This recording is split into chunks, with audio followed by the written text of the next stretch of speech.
All right, I'm tracking some drums for Chris Honneman's EP.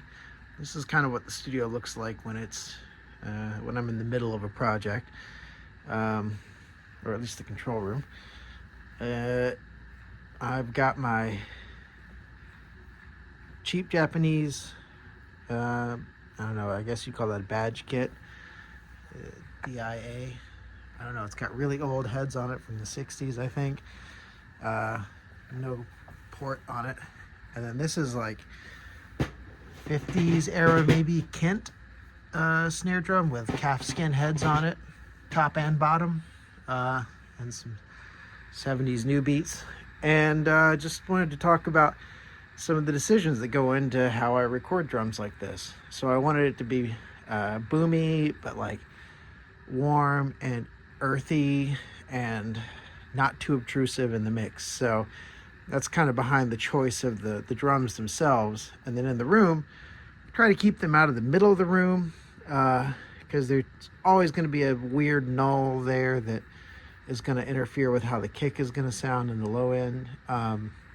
So, when I was placing all of this, I played a kick drum in different spots until I found a spot where it sounded right.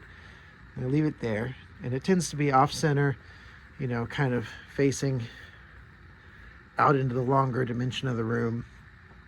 And then I've got my KM84 here. I got the pad on just in case I get loud, which I didn't, but just gives me more headroom on the internal preamp of the mic.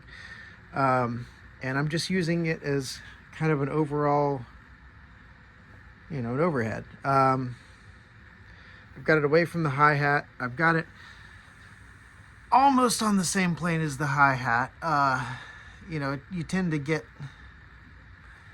quieter signal, the further off axis you go, and also the further you go in this plane, or the closer you get to this plane of the hi-hat, the quieter they tend to pick up in a mic. So even if that wasn't pointed away, if it was pointed this way, it would still be quieter here than it would be here. The hi-hat would be in that mic. So I wanted less of the hi-hat, I wanted more of this drum, and I wanted some of the front, or I think that is the front, but most people call that the back, I guess, the batter head of the kick. I wanted the presence of that, all of that to be picked up here, and then to just give myself a little more oomph on the low end. I put this M88 back here, and I tried to get the distance of this mic and this mic to be the same from where that hits right there.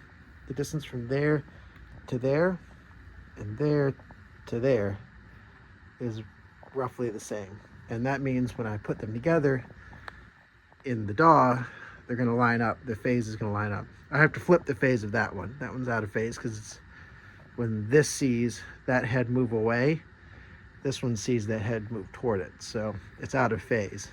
But the timing is the same. So if you flip the polarity of that, combine it with this, you get this really nice, clean, in-phase signal.